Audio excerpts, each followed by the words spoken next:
Hey guys, this video is a kind of like on the fly video. I had been wanting to come on and do like a Tinder tidbits or like best of the best. Although it's not really best of the best, it's just some of the things that you can expect on Tinder and dating apps, and some of the things that have happened that are like, what? My cats are at it again. I don't know, like if you guys have seen my videos, my cats are crazy and they sleep all day, and then I get home and then they go nuts, especially when I turn on the camera. I don't know what it is. So they're going to make an appearance, I'm sure. If not, you'll hear them because they're hissing at each other. My tabby cat is a bully. Yep, there they are. That is a cat growling. Anyway. So first things first, I actually got kicked off Tinder. Like, this has actually been a number of years ago.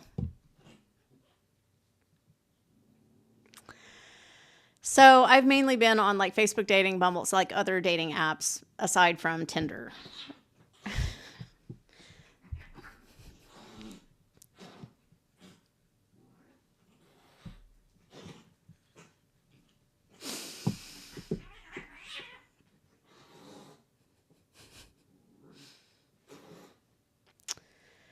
The reason I got kicked off Tinder is because I was trying to tell a joke, and I had been messaging a guy back and forth, and I thought he kind of like got my vibe of what, of me trying to be funny.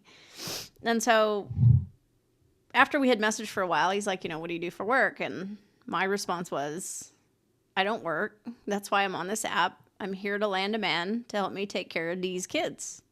I spelled Dee's, D-E-E-Z, which is painful. I'm the type of texter or messenger, like messaging type person that I text like I talk. So you're welcome, because that includes punctuation. Anyway, I guess this guy didn't find the joke funny. I was really trying to land the joke with the D-E-E-Z. It didn't work. So the next morning I wake up and there's a message from Tinder that I have violated community standards. Like, all right, you didn't like the joke. That's fine. You don't have to kick me off. So once you get kicked off Tinder, unless you get a new phone number, you can't get back on Tinder. Trust me, I've tried. So anyway, I don't really think that's fair. And honestly, I think Tinder has changed their standards since then. But that's the first thing. I feel like that's a disclaimer that I need to put out there, since you guys might be listening to some of these stories. I don't know. I had somebody steal my photos as well. I got a message from a guy one night that I knew only through messaging. And he's like, hey, somebody stole your pictures. And I'm like, what are you talking about? He's like, I was swiping through Tinder. I came across this girl. She's got all your pictures, but it's a different name and different city. And so he sent me a copy of it. It was just like, how is this going to work? Like, are you just looking to message someone, like to get somebody to talk to you? Because if you're not planning, like if you're planning to meet up, I don't know how that's going to work, that you don't look like me, I guess. It doesn't make any sense. And I know this happens a lot to people.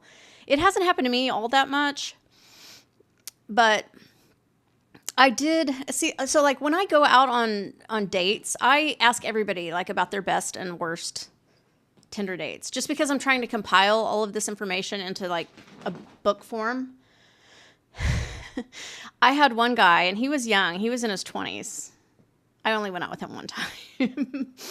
But I asked him, and he's like, yeah, I got catfished. And I went on this date. I was meeting up with this girl, but then this guy comes over and he's like, hey, that girl over there. And it was a heavyset girl that he didn't, and it was her and her friend, and they were wanting to something. And he's like, no, I'm out. And I'm like, yeah, I'd probably be out on that too. So I know that the whole catfishing thing happens. And I've actually caught a few people recently some photos. Like the conversations were going very strange. So like if you're dealing with somebody who is a scammer or an impersonator, I don't even know what it is that they're after, but they have a style or a technique to it.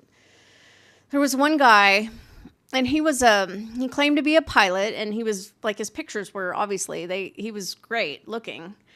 And, you know, he's talking about coming to town and like, you need money, or like, would you like this purse? And I'm like, do I want a Louis Vuitton purse? Absolutely not. I wouldn't carry a Louis Vuitton purse, you know, like, so they're not picking the right person in me, because that stuff doesn't work. But anyway, I started to get suspicious. And so I turned you can do like a reverse image search on Google. And so I put his picture in, and it's some random like Instagram account.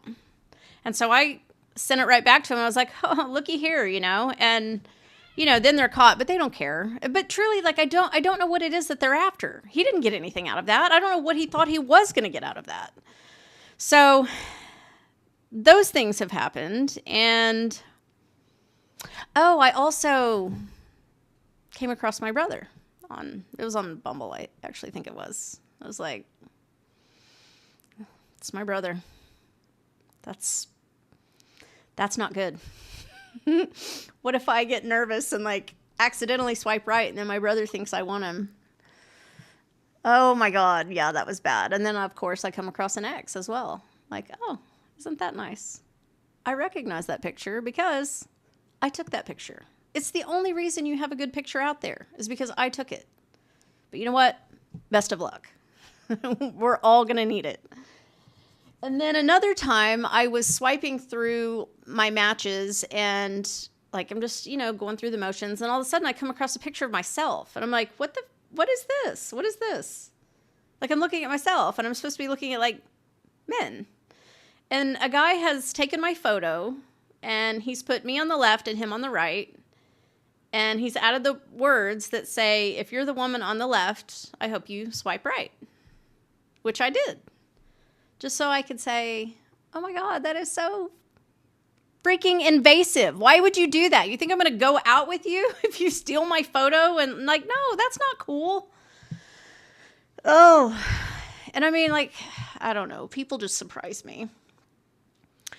And then it happens now that I come across a lot of, like, I start swiping through a lot of people, and then it's like, you've run out of people in your area. I'm like, that's awesome. I'm like, we've run out of men.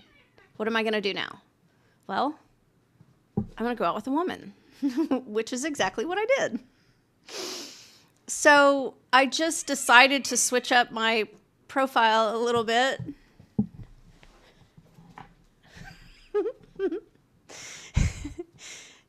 Maybe it's like a Tinder vibe that I'm throwing out there, that they're like, they just get really aggressive like I do.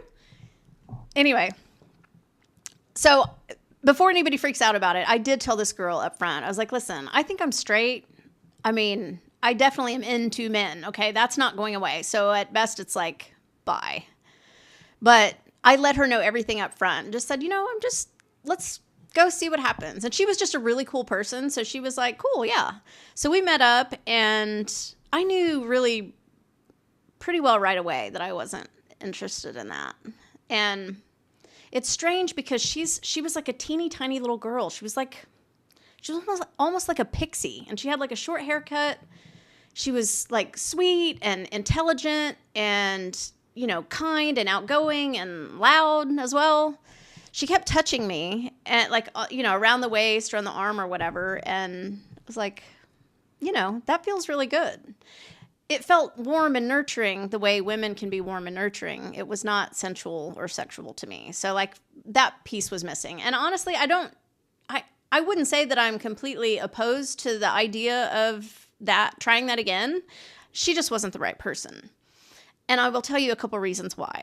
Because even though we didn't hit it off that day, we did, you know, we kind of became friends and started chatting with each other. And she ended up coming over to my house one day, and she stayed, I think, for like, it was like 4 hours. And she was very talkative, and I am very introverted. So after about 30 minutes, I was like, this is a lot. This is a lot. So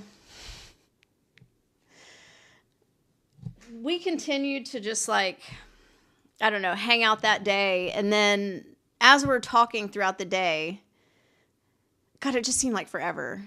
She's like, yeah, you know, being a lesbian is kind of like having a slumber party that never ends. And I was like, oh my God. Oh, you're trying to sell me on it. That's not the right thing to say to me, because that sounds terrible.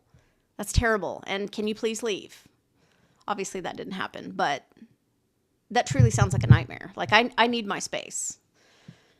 The other thing that she told me, and she breastfed her son until he was 5 years old. And I honestly, like, I couldn't quite wrap my head around that. Like, I try my best to be as non-judgmental as possible. But in that instance, I totally judged her. Like, there are times in life where you have to have a judgment about something, or it says more about you than the person doing the thing. Like, I have to speak up or I have to have a judgment that seems really, really bizarre to me. And she's like, oh, it's totally normal in California. It's people in like, you know, the rural parts of America that have a problem with it. I'm like, so like you're just out at the playground and he's, you know, running around on the jungle gym and he's like, hey, you know, doing stuff like you can't do that with a 5-year-old in public, right? She's like, no, it's perfect, because they start acting up or whatever. You get them over, you know, have a little bit, and then she's like, it's like a drug. And I'm like, oh wow, that's insane. That's insane. But anyway, I liked this girl. She was sweet.